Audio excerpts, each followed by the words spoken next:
Hi, it's Sunday night, the 31st of January, and day 396. Today's Living the Dream experience was coming to the realization this morning that an entire month had gone by once again without me being able to do my focus group. Now you might say, how in the heck is that a Living the Dream experience, Coach B? Well, let me tell you. I've had to face all sorts of setbacks and obstacles as I've worked to get my 10 focus group participants using a YouTube ad. I've shared all of those experiences up and down, high and lows with you. But the fact is, they haven't shut me down. I don't let these sort of things steal my dream, nor should you. In fact, my dream has become even more intense since the last day of 2020. And that's because I knew in my heart that it's a matter of time before I make this happen.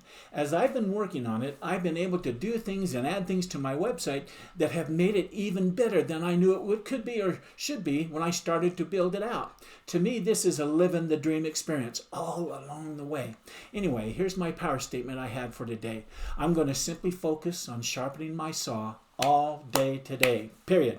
I woke up this morning knowing I was going to have an entire day to spend with my wife, Kathleen, and that we would be in charge of our day and choose what we wanted to do together all day long. Having choices like this is a real blessing. It's fantastic, and it truly is living the dream.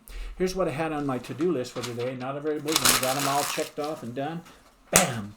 My most important task for today, like I said, was to sharpen my saw. My fun task for today was to spend the entire day with Kathleen doing what we wanted to do, period.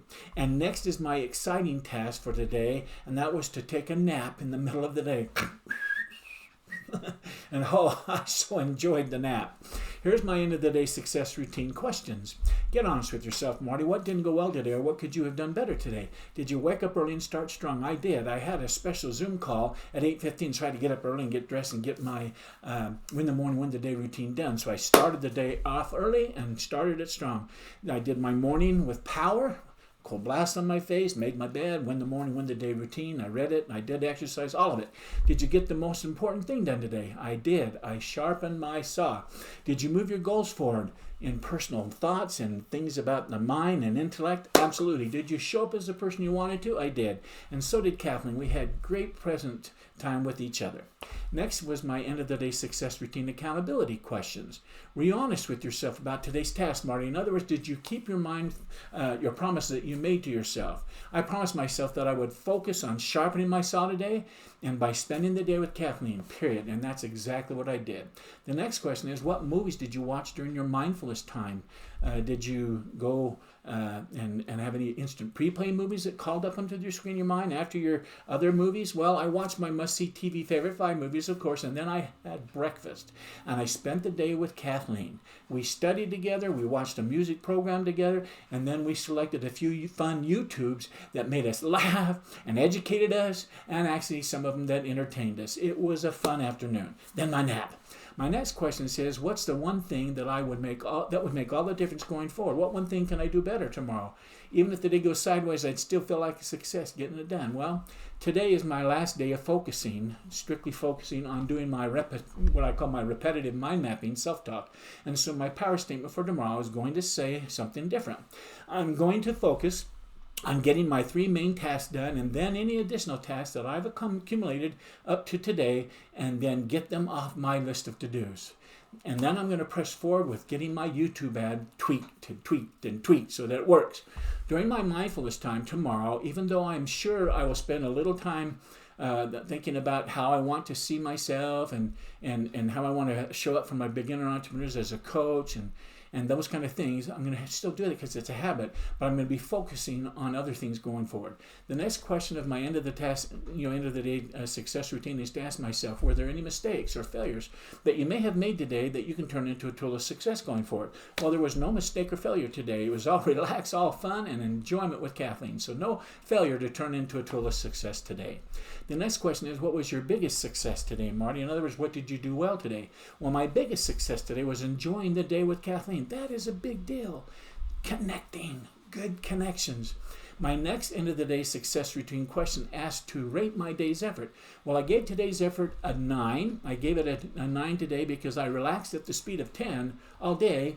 And as a result, I truly enjoyed the day, spending time with Kathleen and doing whatever we wanted to do, both together and by ourselves. But a little bit of nap and just letting some things slip a little bit, I deemed it 1. Okay, I want to end the day strong. Here's what I'm grateful for today. I'm grateful for the principle that says be constantly measuring the size of your thinking. Here's what I mean. As we face any number of situations or circumstances throughout our daily activities, we should make it a habit to consider whether or not we are petty thinkers about them or big thinkers about them. We need to consider what we're thinking. For example, our bank account is a fun situation to think about. Do we figure out ways to increase income through chiseling on our expense account? Or do we figure out ways to increase our income by selling more and performing better? That sort of thing. Another example is our conversations. Do we talk about the negative qualities of our friends or the negative things happening in the economy or our company or our competition? Or do we talk about positive qualities of our friends, the positive things happening in our company and throughout the world and to our competition? Again, we grow big by thinking big. These principles lead to the next thing I'm grateful for. I'm grateful for the law of listening, which says spend a lot of time talking to customers face to face and listen. In a society that heaps accolades on people who win individual gold medals and where people battle for rights instead of coming together to take responsibility, a person is inclined to miss the big picture. In fact, some people give the impression that they think they are the whole picture. Everything turns on their wishes, their ambitions, and their wants. A team isn't meant to be a collection of people being exploited by just one person for their self-seeking profit. Team participants need to have jointly advantageous common targets. Someone who is used to bringing people together and directing them to advance his or her own agenda isn't a team builder. They're not. They're a tyrant. Now, this leads me to the next thing I'm grateful for. I'm grateful for Ross Perot, who said, "You'd be amazed how many companies don't listen to their customers." This quote by Ross Perot delves down into a key aspect of customer service. And more importantly, though, it touches on something that most companies miss the boat on entirely: listening to what their customers are saying. This holds true whether the conversation is positive or negative. That's a fact. Whether it's positive or negative. If the customer is complimentary towards your business, find out exactly what it is your business did right and accentuate that going forward with your employees. But even more essential are the negative interactions.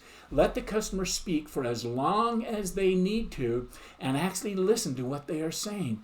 Dig deep into and find out what their pain point exactly is or was and why it happened, and then put measures into place so that it doesn't occur again with others. Isn't that fabulous? I'm going to leave it here because it's the end. I'm tired. I'm kind of stumbling up a little bit. But I enjoy this. I enjoy doing my daily video journal entries. It helps me, it keeps me motivated, and sets the stage for success for tomorrow. So until then, I'll be right back here at my laptop tomorrow night, but I wish you continued success. Good night.